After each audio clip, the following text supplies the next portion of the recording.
Rafale लड़ाकू विमान बनाएगी। तो ये बड़ी खबर आपको बता रहे हैं, डसॉल्ट एविएशन ने टाटा एडवांस सिस्टम के साथ एमओयू किया है, साझेदारी की है, जिसके बाद अब टाटा कंपनी रफाल लड़ाकू विमान तैयार करेगी। ये राफेल फाइटर एयरक्राफ्ट का जो फ्यूजलैग है इन इंडिया के अंदर मार्केटिंग करेंगे और that is known as a very very important and forward looking step.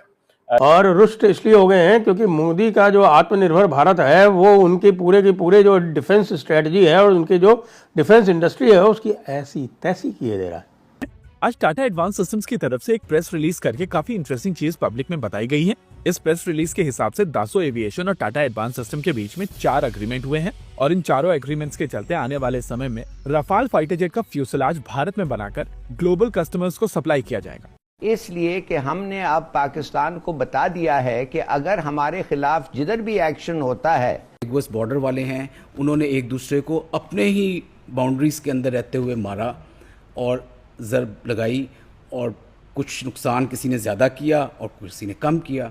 और बहुत सारी टेक्नोलॉजीज़ जिसमें राफेल था, S-400 था, इजराइल के ड्रोन्स थे जो दुनिया के बेहतरीन ड्रोन समझे जाते हैं। ने जो रास्ता इख्तियार किया है यकीनन ये तबाही की तरफ लेकर जाएगा। पहली बार होगा जब राफेल की मेन बॉडी फ्रांस के बाहर बनेगी। Global supply chain.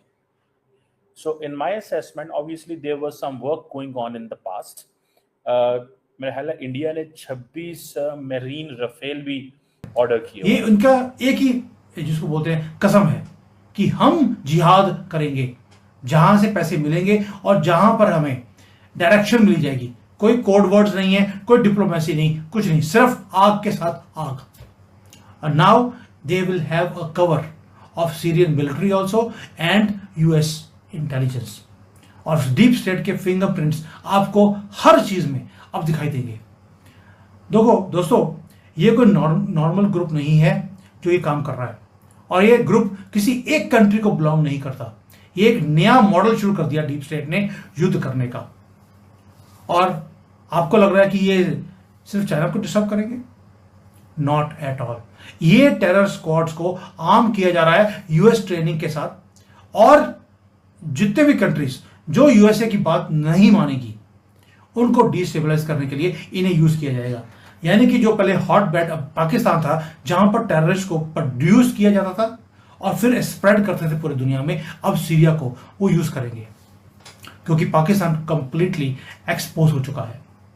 ये जो आग है ये यूरेशिया की तरफ जाएगी, यानी कि यूरोप के साथ में जो अर्स्ट वाइल जिसको हम रशियन कंट्रीज बोलते थे उसके वहां तक ये पहुंचने वाली है, ईरान से लेकर सेंट्रल एशिया से लेकर भारत तक।